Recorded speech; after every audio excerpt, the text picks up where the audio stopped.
으로 사랑하며 축복합니다. 오늘은 온전한 순종이라는 제목으로 짧게 여러분들에게 하나님의 말씀을 전하고자 합니다. 먼저 오늘 본문 말씀의 배경이 되는 그 배경을 간단하게 살펴보고 나서요, 사울 왕의 모습을 통해서 그가 비춰진 그의 삶의 문제를 보고 오늘을 살아가는 저와 여러분들에게는 어떠한 교훈을 주는지 그 교훈에 대해서 살펴보고자 합니다.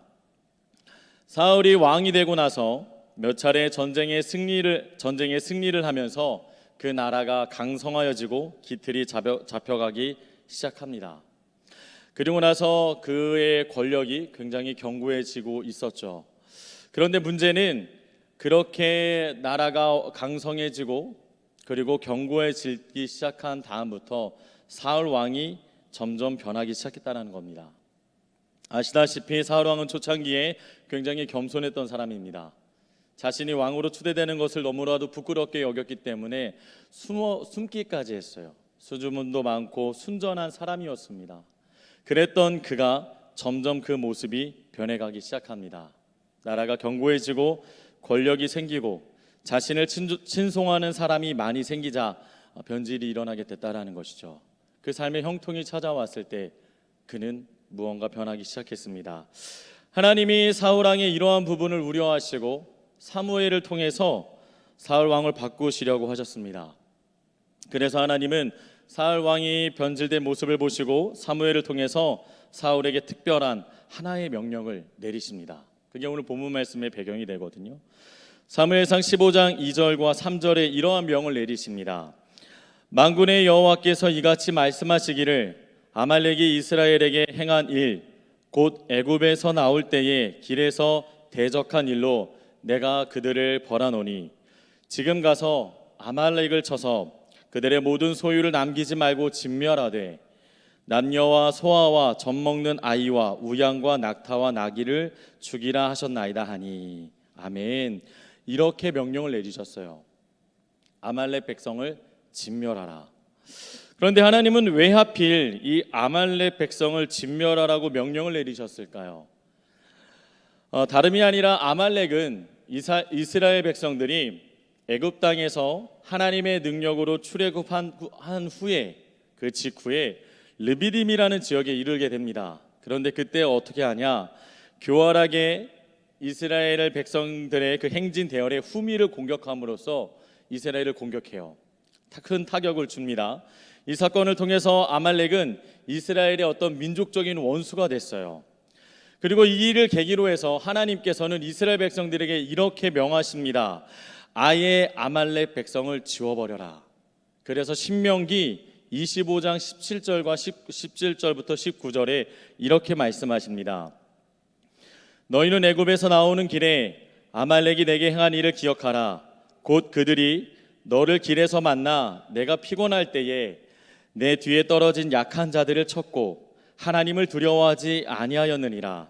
그러므로 내 하나님 여호와께서 내게 기업으로 주어 차지하게 하시는 땅에서 내 하나님 여호와께서 사방에 있는 모든 적군으로부터 내게 안식을 주실 때에 너는 천하에서 아말렉에 대한 기억을 지워버리라. 너는 잊지 말지니라. 아멘. 이렇게 약속을 하셨다라는 거예요. 그리고 그 때가 이르렀습니다. 이 약속을 바탕으로 하나님은 사울 왕에게 아말렉을 진멸하라고 명령하십니다. 그런데 여기서 특별한 것은 단순히 이들을 멸하라는 것이 아니라 진멸이라는 단어를 썼다라는 겁니다. 이 진멸은 단순히 사람을 죽이는 것을 넘어서서 소돔과 고모라 때와 같이 동물들까지 모조리 처단하는 것을 의미합니다. 그러니까 그 백성이 있는 그 지역을 완전히 초토화시키라는 것이죠. 하나님께서 굳이 아말렉 사람들을 죽이는 것을 넘어서서 진멸을 명하신 이유는 여러 가지가 있겠지만 사울 왕에게는 적어도 정말 순종하는가를 보기 원하셨다라는 거예요. 네가 나의 말을 듣고 나의 명령을 듣고 너가 정말 순종할 것이냐를 보기 위해서 그렇게 하셨다라는 겁니다. 그러나 사울 왕은 그 명령을 온전히 지키지 못했습니다. 하나님께서 원하시는 바를 알았어요. 하나님이 뜻하시는 바도 너무나도 명백히 알았습니다. 그런데 그렇게 순종하지 않았다라는 거예요. 아말렉 백성을 진멸하는 것에는 순종했을지 모르지만 짐승을 죽이는 일에는 순종하지 않았습니다. 그래서 사무엘상 15장 8절과 9절에 이렇게 기록되어 있습니다. 아말렉 사람의 왕 아각을 사로잡고 칼날로 그의 모든 백성을 진멸하였으되 사울과 백성이 아각과 그의 양과 소의 가장 좋은 것 또는 기름진 것과 어린 양과 모든 좋은 것을 남기고 진멸하기를 즐겨 아니하고 가치 없고 하찮은 것은 진멸하니라. 아멘. 그러니까 하나님이 모두를 죽이라고 했는데 아각 왕을 살려두었습니다. 하나님이 모두를 진멸시키라고 했는데 짐승을 살려두었다라는 거예요. 하나님의 뜻을 알았지만 불순종하는 사울의 모습을 보게 됩니다. 이윽고 사울은 왕은 전쟁을 마치고 나서 이제 길갈로 내려갑니다. 그때에 사무엘을 마주하게 돼요. 그리고 사무엘에게 자신이 이렇게 이야기를 합니다. 자신이 하나님의 명령을 잘 지켰다고 거짓말을 해요. 이 말을 들은 사무엘은 그럼 내 귀에 들리는 짐승 소리는 어떻게 된 것이냐며 크게 진노를 합니다. 그래서 15장 14절에 사무엘이 이르되 그러면 내 귀에 들려오는 이 양의 소리와 내게 들리는 소의 소리는 어찌 됨이니까 하니라. 하나님의 말씀에 불순종하기 시작한 사울은 거짓으로 자신을 대변하기 시작합니다. 그리고 나서 그 거짓을 고했을 때에 사무엘이 이러한 반응을 보이니까 또 둘러대기 시작합니다. 이것은 제가 원해서 그런 게 아니라 백성들이 원해서 하나님께 제사를 드리고자 예배 드리고자 쓸 때에 중요하기 때문에 제가 어쩔 수 없이 한 것입니다 하고 거짓말에 이어서 책임 전가까지 합니다. 그래서 자기 탓이 아니라 백성의 탓이라고 이야기를 하는 것이죠. 결국 사무엘은 이 일로 인해서 하나님께서 당신이 하나님의 말씀을 버렸으므로 하나님께서도 왕을 버렸다고 이야기를 합니다. 그래서 오늘 말씀에 나오는 15장 22절과 23절 하반절에 왕이 여호와의 명령을 버렸으므로 여호와께서도 왕을 버려 왕이 되지 못하게 하셨나이다 하니 라고 이야기를 해요. 그러면서 사무엘은 제사가 중요한 게 아니라 형식적으로 하나님 앞에 잘하는 척 제사하는 척 그게 중요한 게 아니라 하나님의 마음을 알고 그 말씀에 온전히 순종하는 것이 무엇보다 중요합니다. 순종이 제사보다 낫습니다 라고 이야기를 해줍니다.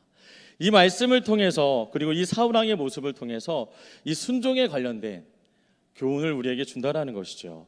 그럼 오늘 이 말씀에 나오는 사울왕을 통해서 오늘을 살아가는 저와 여러분들에게 주는 교훈은 무엇일까요? 세 가지의 교훈이 있는데요. 첫 번째는 하나님의 백성은 들려지는 하나님의 말씀을 결코 가벼이 여겨서는 안 된다는 것입니다.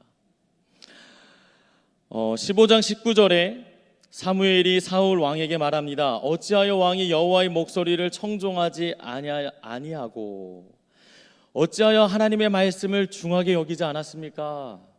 사울 왕에게는 분명 사무엘을 통해서 하나님의 말씀이 들려졌습니다. 아까도 말씀드렸다시피 하나님의 뜻이 무엇인지 알고 있었어요. 나에게 하나님이 원하시는 바가 무엇인지를 명백하게 알고 있었다라는 겁니다. 그러나 사울 왕은 들려지는 하나님의 말씀을 중요하게 여기지 않았어요. 무척 가벼이 여겼다라는 것입니다.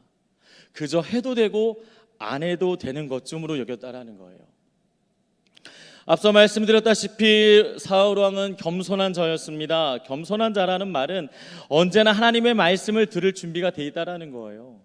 겸손한 자라는 것은 하나님의 말씀에 순종할 준비가 돼 있다는 것을 의미합니다. 그런데 그에게 영적 교만함이 찾아왔고 그는 더 이상 하나님의 말씀을 중요하게 여기지 않았다라는 거예요. 하나님의 말씀을 중요하게 여기지 않으니 순종 또한 가벼이 여길 수밖에 없었다라는 겁니다. 처음부터 하나님의 말씀을 가벼이 여긴 것이 아닙니다. 시간이 지나고 자신의 삶에 형통함이 자리 잡고 축복이 임했을 때 그는 그렇게 변질됐다라는 거예요.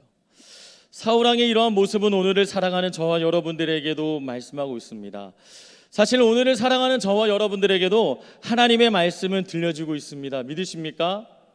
이 강단에서 선포되는 하나님의 말씀 설교, 그리고 아침마다 그리고 때때로 시간이 날 때마다 묵상하는 그 묵상, 그리고 요즘 우리 교회에서 함께하고 있는 신약 성경 통독, 이 시간들을 통해서 하나님께서는 여러분들에게 끊임없이 말씀하고 있다는 거예요.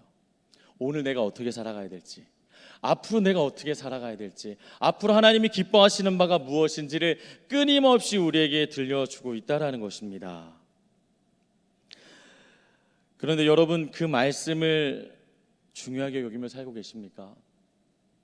그 말씀을 듣고자, 또한 그 말씀을 통해서 나에게 무엇을 말씀하시고자 하는지 막 듣고자 애쓰고 계십니까?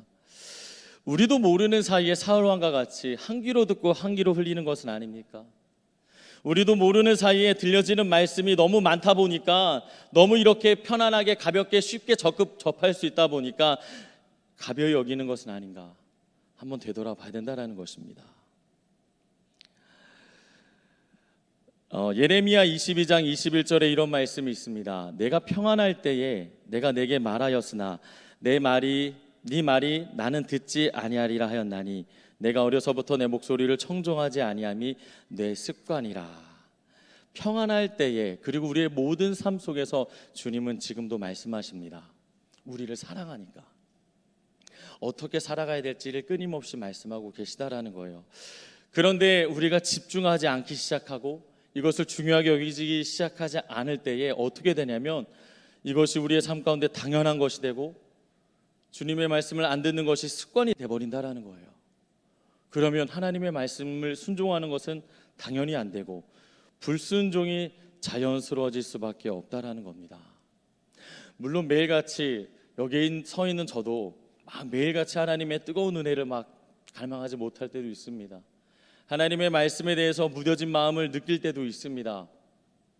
하나님의 말씀이 멀어지는 것처럼 느껴질 때도 있어요. 나에게 무엇이라 말씀하시는지 이렇게 어려운 순간도 있습니다. 그런데 중요한 것은 그렇다고 해서 이 순간을 당연하게 여기면 안 된다는 거예요. 내가 가벼이 여기는 것을, 내가 중요하게 여기지 않다라는 것을 당연하게 여겨서는 안 된다는 겁니다. 일어나야지요. 들으려고 사모해야 합니다. 들려달라고 하나님 앞에 부르짖어야 하는 것입니다. 끊임없이 지금 들려주고 있으니 주님께서 우리가 그렇게 간구하기만 한다면 분명히 우리의 삶을, 우리의 심령을 변화시켜 주실 것을 믿습니다. 사랑하는 성도 여러분, 오늘 이 순간, 이 시간, 그리고 내일도 앞으로도 끊임없이 들려지는 하나님의 말씀에 귀 기울이십시오. 그리고 그 말씀을 중요하게 여기고 순종하는 여러분 되기를 주님의 이름으로 축복합니다.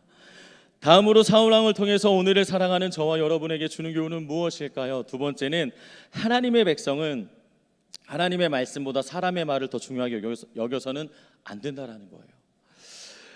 24절 말씀에 보니까 사울 이렇게 말합니다. 사울이 사무엘에게 이르되 내가 범죄하였나이다.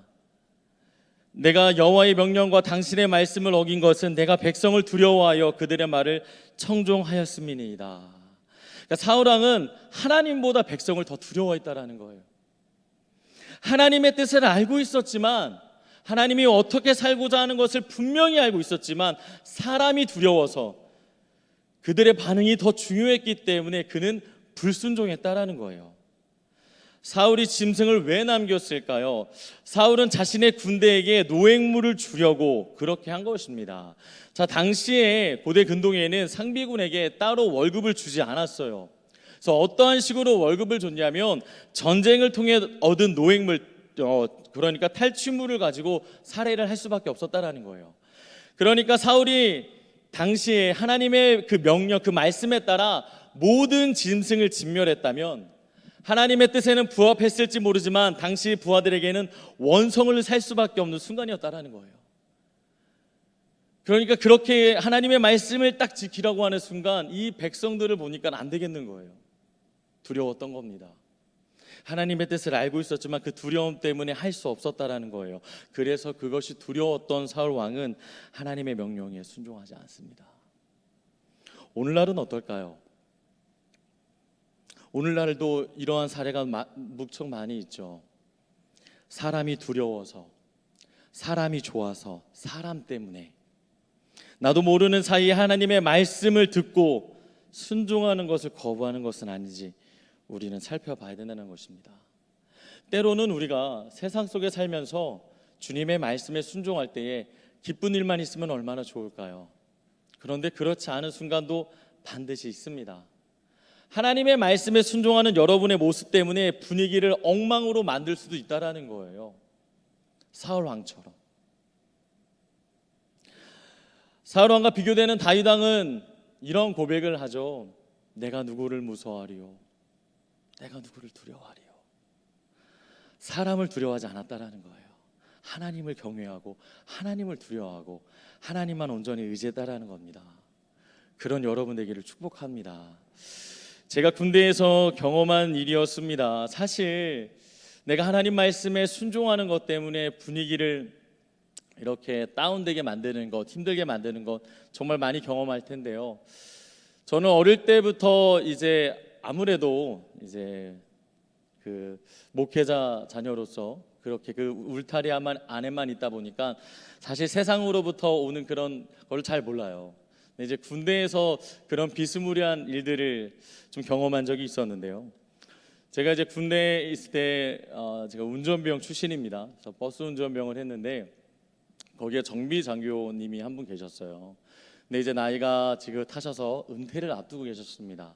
근데 감사하게도 이분이 평소 저를 좋아해 주셨어요. 제가 이제 신학생이라는 것도 알고, 그분은 교회를 다니지 않지만 그냥 종종 저에게 신앙에 관련된 것도 질문하시고, 마지막에는 이런 장난도 치시더라고요. 유혜라, 네가 나중에 내 장례에 와서 집 내주면 어떨까? 이런 뭐 편안한 얘기도 할 정도로, 그때 나이라고 해봤자 23, 24밖에 안 되는 저에게 그렇게 편안하게 말씀하시는 분이셨어요. 근데 그분이 이제 은퇴를 하게 된 날, 이제 아무래도 이제 축하 파티를 해야 되잖아요. 그래서 이제 뭐 다들 이제 술판이 벌어지고 막 그런 흥겨운 분위기가 이어집니다. 근데 그때 그 정비장교님이 저를 부르세요. 유혜라, 잠깐 일로 와봐. 그리고 저를 앞에 앉힙니다. 그 옆에는 중대장, 뭐 행보관님, 그리고 막 여러 사람들이 이렇게 있었죠. 근데 그분이 딱 하나 저에게 이렇게 부탁을 하더라고요. 유혜라, 내가 한 잔만 줄 테니까 이것만 받으면 안 되냐? 사실 이렇게 딱 얘기를 하셨거든요. 근데 물론 할 수 있죠. 할 수 있었고 그냥 그 분위기상 받을 수 있었는데 저는 그때 이렇게 하고 싶지가 않더라고요. 그냥 죄송합니다. 그 순간 이제 저를 바라보는 시선을 느끼죠. 이렇게까지 해야 되냐? 나도 교회 다니는데 이런 표정들 이해할 수 없다라는 거. 은퇴하는데 그걸 기념하면 좋지 않냐? 이런 반응들. 제가 그것을 거절했다는 것을 자랑하려는 게 아니라, 시간을 지나놓고 보니까 결국 사람에게 보여주려고 내가 신앙생활을 하는 것도 아니고, 그들이 인정하든 인정하지 않든 그냥 하나님이 기뻐하시는 바를 행했다고 생각이 들더라고요. 그 순간 이 분위기를 사실 그 순간 느꼈을 때, 여러분들도 세상 속에서 내가 믿음을 지키려고 할 때, 순종하고자 할 때 이런 어떤 눈치를 보일 때도 있고 분명히 어려운 순간들이 있을 겁니다. 그런데 그때의 사람들의 그 반응, 사람들의 시선을 두려워할 게 아니라 하나님을 바라보시면 좋겠습니다. 하나님이 나에게 무엇이라 말씀하시는지, 하나님이 기뻐하시는 바가 무엇일지를, 그것을 견고하게 마음을 닫아듬고 순종하는 여러분 되기를 축복합니다. 오늘날 우리에게 요구하는 신앙은 그런 게 아닐까 싶어요. 사람들과 잘 어울리면서 타협하고 인정하는 그런 신앙이 아니라, 그들이 인정하든 인정하지 않든 하나님을 온전히 따르고 순종하는 삶, 그런 은혜가 있기를 축복합니다. 마지막으로 사울왕을 통해서 오늘을 사랑하는 저와 여러분에게 주는 교훈은 무엇일까요? 세 번째는, 하나님의 백성은 하나님의 말씀보다 자신의 유익을 더 중요하게 여겨서는 안 된다라는 거예요. 사무엘이 사울을 만나려고 아침 일찍 이렇게 일어나서 갈 때에 누군가에게 이러한 소리를 듣습니다. 사무엘상 15장 12절에 어떤 사람이 사무엘에게 말하여 이르되, 사울이 갈멜에 이르러 자기를 위하여 기념비를 세우고 발길을 돌려 길갈로 내려갔다 하는지라. 여기서 기념비를 세웠다라는 것은 자신의 이름을 높였다라는 거거든요. 이 전쟁의 승리가 하나님께 있는데 하나님을 높인 게 아니라 자신을 높였다라는 거예요. 그러니까 사울 왕은 지금 하나님 말씀에 순종하는 게 중요한 게 아니라 자신을 높이는 게 더 중요했다라는 겁니다. 자신의 유익이 먼저였다라는 거예요. 하나님의 은혜로 승리했음에도 불구하고 그 하나님의 이름을 높이는 것이 아니라 내가 좋아하는 일, 내가 즐거워하는 일을 우선순위로 삼았다라는 겁니다. 이 사울의 모습 속에서 우리의 모습을 발견하진 않나 싶습니다. 내가 좋아하는 것 때문에, 내가 사랑하는 것 때문에 하나님의 말씀에 순종하지 못하는 것은 아닌가. 이 좋아하고 사랑하는 것 때문에 하나님의 말씀, 그 명령을 뒷전으로 하고 있는 것은 아닌가. 요즘 우리 시대에 스마트폰이 정말 유용합니다. 이 스마트폰 하나만 있으면 시간 가는 줄 몰라요. 저도 그걸 많이 느낍니다. 유튜브 딱 보면 원하는 스포츠, 드라마, 그 밖에 여러 가지들, 이런 것을 보면서 시간 가는 줄도 몰라요. 뭐 핸드폰을 통해서 또 인터넷도 있고 게임도 있고, 정말 시간 가는 줄도 모른다. 내가 좋아하는 것을 마음껏 누릴 수 있어요. 그런데 이것 때문에 하나님 말씀에 순종하는 것이 뒷전이 됐다면 변해야 합니다. 내려놓으셔야 돼요. 잠깐은 내려놓으셔야 됩니다. 주님 앞에 나아가기를 힘써야 합니다. 저는 우리 교회에서 신약 통독하는 것이 하나님께서 여러분들에게 무언가 들려주고 싶어서, 무언가 말씀해주고 싶어서 이 시간을 허락했다고 확신합니다.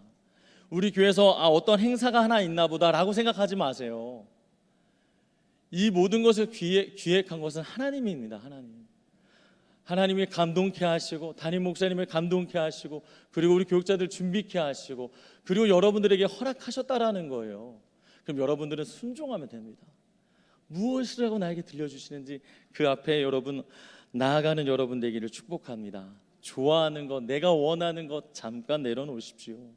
하나님이 기뻐하시는 바에 붙들림 바 되는 여러분 되기를 축복합니다.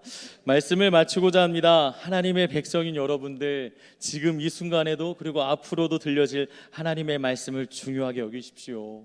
사람을 두려워하지 말고 하나님을 경외하고 나의 유익이 아닌 하나님이 기뻐하시는 바 그 뜻을 이루며 살아가기를 주님의 이름으로 축복합니다. 기도하겠습니다. 주님 감사합니다.